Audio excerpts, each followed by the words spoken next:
नमस्ते, मेरा नाम प्रतीक्षा है और आप देख रहे हैं Lalan talk. The family man का दूसरा सीजन 4 जून 2021 को रिलीज हुआ, जिसके बाद इस शो पर तमाम प्रतिक्रियाएं आ रही हैं, फिर चाहे वो रिव्यू के फॉर्म में हो या मीम्स और चुटकुले के फॉर्म में हो। पहले सीजन की तरह द फैमिली मैन का सीजन 2 भी अपने आप में तमाम इश्यूज समेटे हुए है। आइए एक एक कर इन पर बात करते हैं। डोनेट कार्ड और वॉइस ऑफ स्लम जुड़कर दिल्ली और नोएडा के स्लम्स में गरीबों को फ्री ऑक्सीजन सप्लाईज प्रोवाइड करने का प्रयास कर रहे हैं। डिस्क्रिप्शन में दिए हुए लिंक पर जाकर डोनेट कार्ड पे अभी डोनेट करें। इन गरीब परिवारों का सहारा बने। हाल ही में सोशल मीडिया पर एक टिप्पणी पढ़ने को मिली कि सुची के रहस्य नाम की एक अलग किताब लिखनी पड़ेगी। सीरीज में बार बार रेफरेंस आता है लोनावला की एक रात का। 2 सीजन के बाद भी किसी को नहीं मालूम कि असल में उस रात क्या हुआ था, मगर उस रात जो भी हुआ था, भले ही वो अरविंद के साथ हुआ कोई ऐसा प्रसंग हो जिसे एक्स्ट्रा मैरिटल अफेयर कहा जाए या फिर महज उसकी भूमिका बनी हो, मगर उसने सुची को हमेशा के लिए बदल दिया। अब वो चाहकर भी श्रीकांत के साथ खुश नहीं रह पाती, जबकि श्रीकांत ने उसके लिए अपना काम छोड़ IT फर्म ज्वाइन कर ली थी। लेकिन क्या लोनावला में जो हुआ उसका गिल्ट अकेले सुची को कैरी करना चाहिए? हमारा सोशल फैब्रिक ऐसा है कि जहां लोग तलाक नहीं लेते वो तब तक रुकते हैं जब तक शारीरिक या मानसिक हिंसा तक बात ना आ जाए। लोग अक्सर शादियां बचा लेना चाहते हैं, मगर क्या श्रीकांत का एक प्राइवेट कॉर्पोरेट नौकरी ज्वाइन कर लेना उस शादी को बचा लेने के लिए काफी है? श्रीकांत ने सुची पर तब शक किया जब वो अरविंद से केवल एक दोस्त के तौर पर मिलने गई थी। एक वक्त उसने सरकारी मशीनरी का इस्तेमाल कर पत्नी की लोकेशन ट्रैक की थी। वहीं सुची अरविंद से मिलते हुए या तो झूठ बोलती है या आधा सच बोलती है। क्या ये इसलिए कि श्रीकांत एक मैच्योर फ्रेंडशिप समझने की समझ नहीं रखता है, या फिर इसलिए कि अरविंद से मिलते वक्त उसके ही मन में चोर है? श्रीकांत ने रिश्ते में अनगिनत झूठ बोले, जिसके पीछे उसका दावा है कि वो अपनी फैमिली को प्रोटेक्ट करना चाहता है, लेकिन उसके यही झूठ उसके रिश्ते को प्रोटेक्ट नहीं कर पाते। अपनी पुरानी नौकरी छोड़ सुची एक ऐसे स्टार्टअप में आ गई है जो डिप्रेशन और एंजाइटी से जूझ रहे लोगों की मदद करता है, मगर क्या सुची खुद की मदद कर पा रही है? सुची एक मॉडर्न करियर ओरिएंटेड औरत है, लेकिन एक माँ होते हुए ऐसी औरत होना आसान नहीं है, क्योंकि इसमें सबसे पहली लड़ाई खुद से है। सुची के लिए श्रीकांत को छोड़ना और एक बेहतर रिश्ते में जाना आसान हो जाता अगर उसके बच्चे ना होते। बच्चे उसे वापस खींचते हैं। वो नौकरी करती जाती है और खुद को दोष देती रहती है कि वो बच्चों के लिए उपलब्ध नहीं है।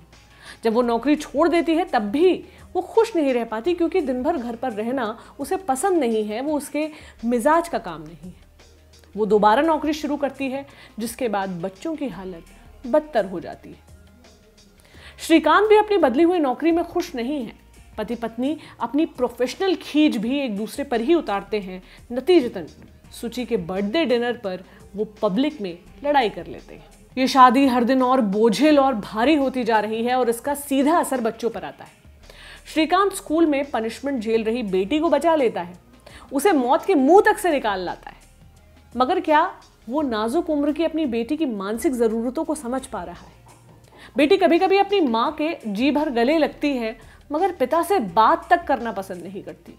श्रीकांत और सुची के बेटे को attention deficit hyper activity disorder के लक्षण हैं, यानी लोगों का ध्यान आकर्षित करने के लिए दूसरों का नुकसान करने की हद तक वो जा सकता है, मगर क्या उसके माँ बाप को इसकी खबर है? एक बिखर चुकी शादी का नमूना है फैमिली मैन। सोशल मीडिया पर पसरे तमाम रिव्यू और चुटकुले ये बताते हैं कि सीरीज को बनाने वालों ने लोगों के मन में श्रीकांत के लिए बेहद प्रेम और सम्मान भरा है।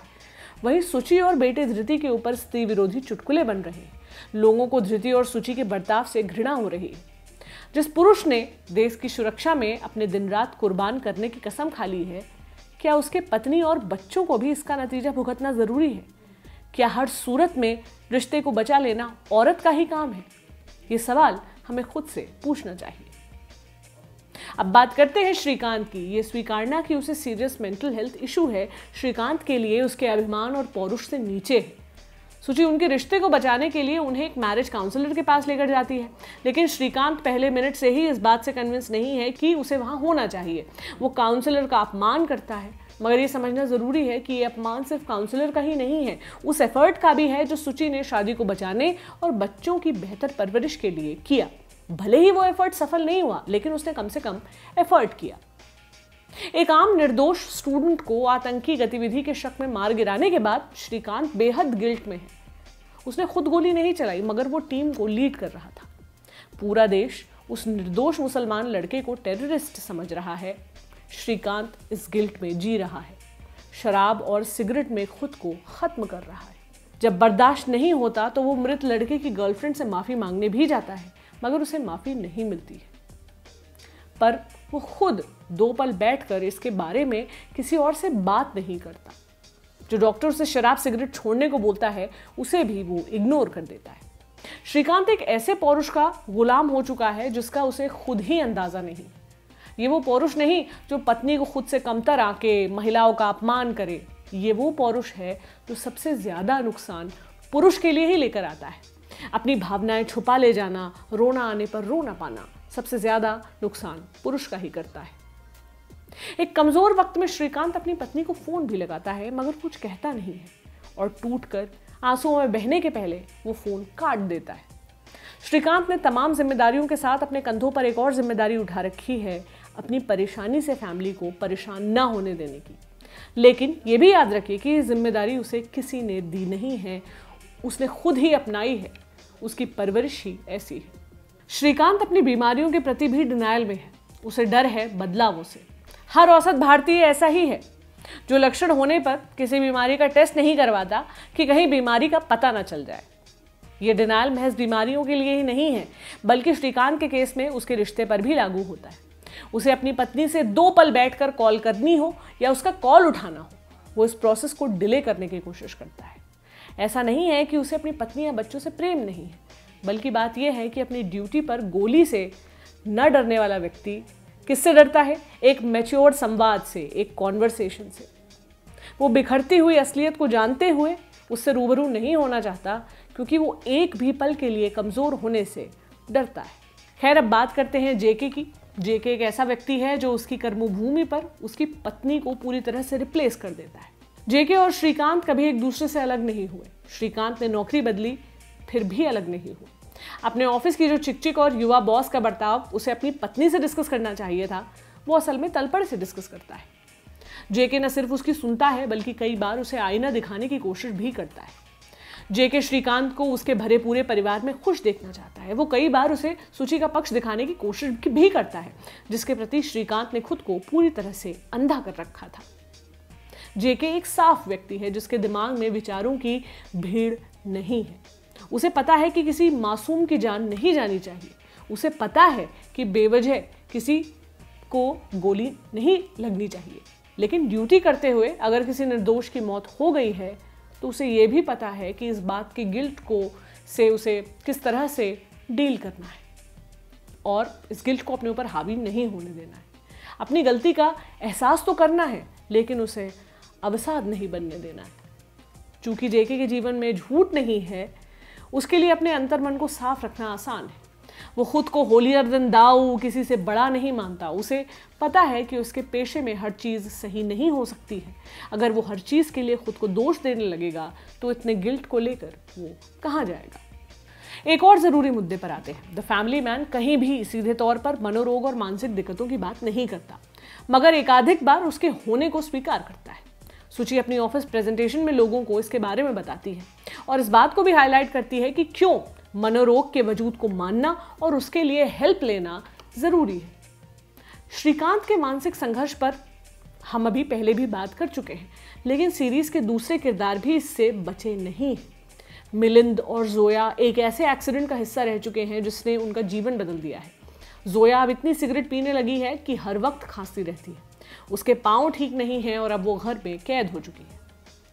वहीं मिलिंद न सिर्फ इस गिल्ट में है कि उसके रहते हुए लोगों की जान गई, बल्कि उसे यह भी लगता है कि वो जोया के साथ न्याय नहीं कर पाया।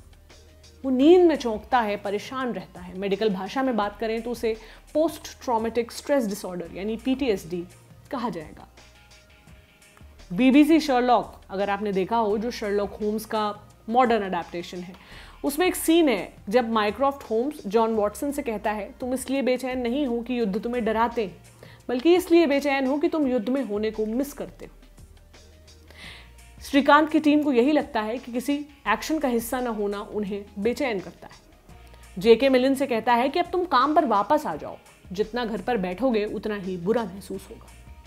मिलिंद मिशन पर वापस आ जाता है, मगर हम देखते हैं कि वो अब भी ठीक नहीं है। वो पिछले ट्रॉमा से उबर नहीं पाया है और नींद में चौंकता रहता है। जिस पेशे में श्रीकांत और उसकी टीम है उसमें होना आसान नहीं है। इसमें जितना स्ट्रेस है अपने लिए उतना ही कम वक्त है। ये स्ट्रेस कब एंग्जाइटी और डिप्रेशन में बदल जाता है किसी को मालूम नहीं पड़ता। द फैमिली मैन हर रोज की घटनाओं से प्रेरित है, ऐसा उसे बनाने वाले कहते हैं। इसमें एंटी नेशनल क्या है से लेकर देशभक्ति क्या है, हर चीज पर टिप्पणी है। हमने पहले सीजन में देखा था कि किस तरह गोरक्षा, बीफ लिंचिंग और इस्लामोफोबिया जैसे मुद्दों पर इस सीरीज ने एक साफ पक्ष रखने की कोशिश की थी। अब दूसरे सीजन में हम ये देख पा रहे हैं कि ऐसे अफसर जो स्पेशल ड्यूटी पर हैं वो देशभक्ति किसे मानते हैं, उनके लिए देशभक्ति की परिभाषा क्या है। पुलिस, इंटेलिजेंस, ब्यूरोक्रेट्स, इनके लिए देशभक्ति का मतलब क्या है। इनकी देशभक्ति कभी नेताओं की देशभक्ति जैसी नहीं हो सकती कि समय की हवा और पॉलिटिकल विचारधारा के हिसाब से तय हो जाए। श्रीकांत कहता भी है कि पीएम बासु किसी भी पार्टी या विचारधारा की हो, उन्हें बचाना टास्क का फर्ज है और वो बचाएंगे। वो देश के लोगों को किसी भी आतंकी हमले से बचाएंगे। उनका काम अपने आप में पॉलिटिक्स मुक्त है। ये बात और है कि उनके अपने बबल के बाहर पॉलिटिक्स के सिवा कुछ भी नहीं। मुसलमानों के खिलाफ नफरत फैलाने वाले एक नेता के लिए भी उन्हें मिशन पर निकलना ही पड़ता है, क्योंकि उन्हें आतंकी हमले की आहट होती है। ऐसे में इन पेशों में काम करने वाले पर्सनल्स के लिए उनकी पर्सनल पॉलिटिक्स मायने नहीं रखती। मायने रखता है तो केवल उनका फर्ज, जो बदलती सरकारों के साथ बदलता नहीं है। दूसरे सीजन में हम भारतीय होने की अन्य परिभाषाओं से होकर भी गुजरते हैं। जैसे मुत्थू का वो डायलॉग आपको बड़ा याद होगा, बड़ा फेमस हुआ था। साउथ में 5 स्टेट्स हैं, आप किसकी बात कर रहे हैं? या फिर काम करते हुए हिंदी गीत बजेगा या तमिल बजेगा। टास्क की स्पेशल टीम में कई तरह की भाषाओं के बैकग्राउंड से आने वाले लोग हैं, मगर उनके काम और देश की परिकल्पना एक ही है। ये चक दे इंडिया जैसा मामला नहीं है जहां राज्य के नाम सुनाई न पड़ते हो। किसी भी देश की सबसे बुरी स्थिति वही होगी जिसमें राज्य के नाम सुनाई पड़ना बंद हो जाए।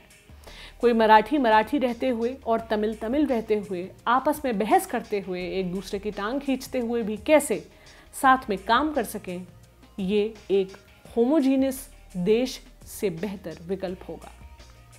कैसा लगा आपको ये वीडियो? मुझे कमेंट सेक्शन में ज़रूर बताएं।